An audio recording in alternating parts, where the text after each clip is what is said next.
Hello pro strikers. Are you worried about defending punches in the smaller gloves used in mixed martial arts?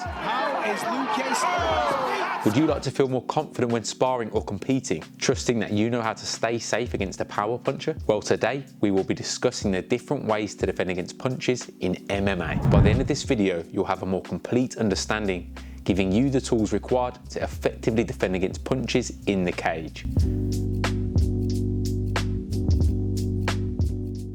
Blocking.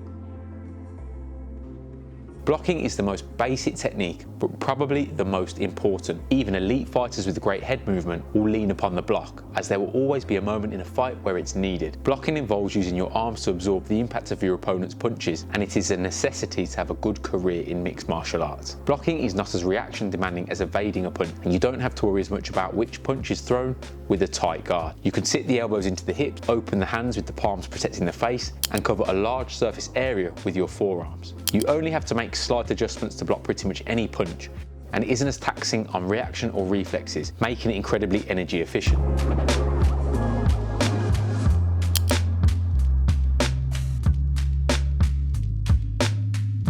Peter Yan is a great example of an elite fighter absorbing punches into the high guard and letting fighters punch themselves out.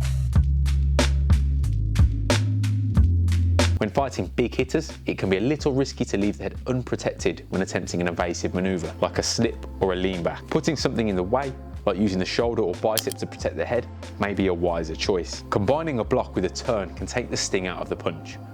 I'm sure we've all heard the term roll with the punches, and it originates from the boxing realm where fighters are trained to move with the force of a hit, reducing its impact. This roll can also set up return shots by using the movement to generate power in the opposing side. Counter opportunities can present themselves from a tight guard, with the check hook being a pro striking favourite.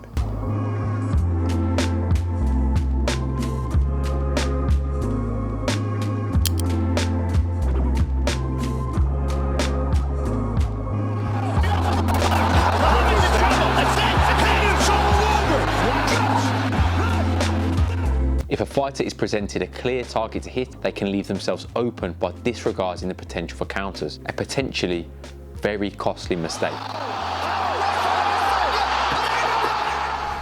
Blocking punches is by no means perfect, and there are cons to the method. The main being you are still getting hit. Despite absorbing the power of the punch, you're still getting hit to some extent. A powerful fighter can still break through your guard, and the small gloves can slip through if you aren't bringing the forearms together tightly. Good fighters can pick holes in a guard and find openings with shots like uppercuts, body shots, and elbows, all able to find their way through.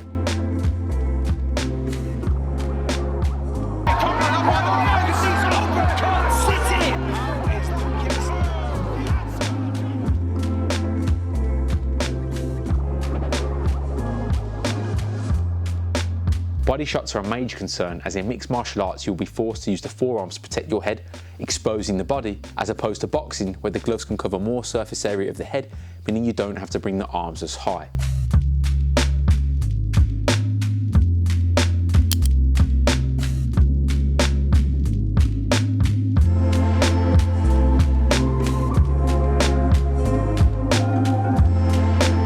In mixed martial arts, grapplers will use a high guard as an opportunity to gain entry on a takedown.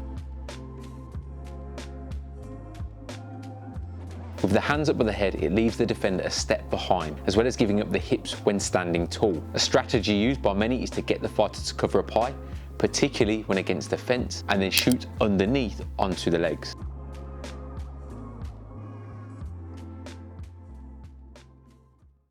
Hand fighting.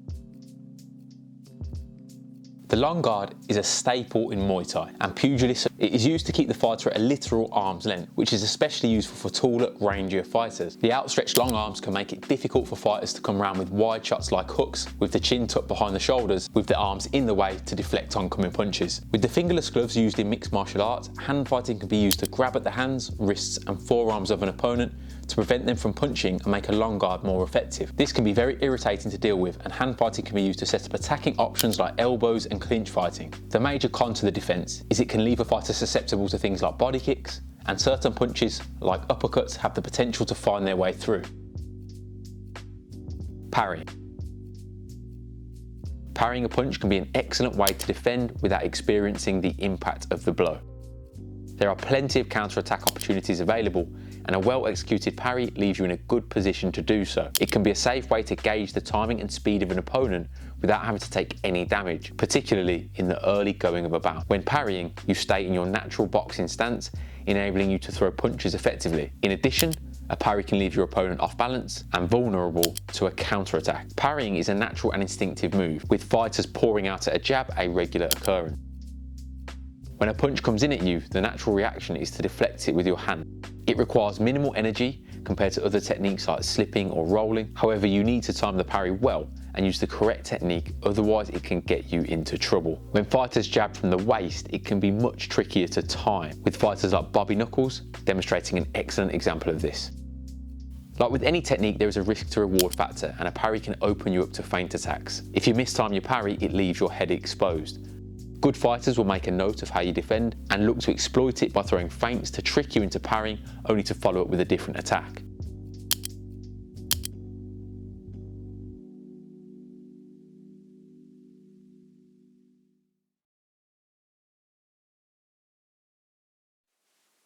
Shoulder roll. In mixed martial arts, a shoulder roll is a defensive technique borrowed from boxing. It involves using the shoulders to deflect or absorb punches, primarily straight punches such as jabs and crosses. The shoulder roll is commonly associated with fighters who adopt a more defensive and counter-attacking style, as it allows them to effectively minimise damage while setting up opportunities to counter their opponent. The fighter assumes a stance with one shoulder slightly raised and tucked in toward the chin, while the opposite hand is positioned near the face to provide additional protection. As the opponent throws a straight punch, the fighter rotates their body slightly in the direction of the punch, using the raised shoulder to deflect or absorb the blow. The rotation helps to minimise the impact of the punch and can also create angles for counters. After deflecting the punch with the shoulder roll, the fighter can quickly counter with punches, taking advantage of the openings created by their opponent's attack. The proper footwork is essential when executing the shoulder roll, and fighters need to maintain balance and mobility to effectively rotate and counter. The timing is critical when using the shoulder roll, and fighters must be able to anticipate their opponent's punch and execute the shoulder roll with precision to successfully defend against incoming strikes. While the shoulder roll can be an effective defense tool in mixed martial arts, it requires practice and timing to master. Additionally, it is not without its limitations, as it may be less effective against hooks, uppercuts, or kicks. Fighters must be cautious not to rely heavily on the shoulder roll, as overcommitting to defensive techniques can leave them vulnerable to other forms of attack. As with any technique in mixed martial arts, the shoulder roll is most effective when used strategically in conjunction with a well-rounded arsenal of skills. Fighters like Sean Strickland and Ilia Topuria have made good use of the shoulder roll in recent years, bringing it to the forefront of mixed martial arts. Head movement. Head movement is a crucial aspect of mixed martial arts, as it can be used both defensively and offensively to gain an advantage over your opponent. A slipping technique involves the fighter moving the head to the outside or inside of an oncoming punch, allowing them to evade the strike and counter effectively. Ideally, you want the punch to just slip past the ear. The smaller you make the fighter miss, the less time they'll have to react to a potential counter. Bobbing and weaving, tick-tocking side-to-side head movement, as seen here by Ilia Topuria, is a technique where the fighter moves their head in a motion to make it very difficult for their opponent to land a clean shot. What's in motion will stay in motion, so it's much easier to evade an oncoming strike when you're already moving, rather than being in a stationary position. Preemptive head movement can be an effective strategy. While head movement is an effective defensive tool, it's not without its shortcomings.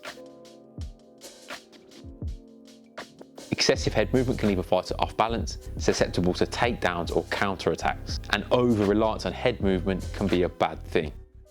Footwork.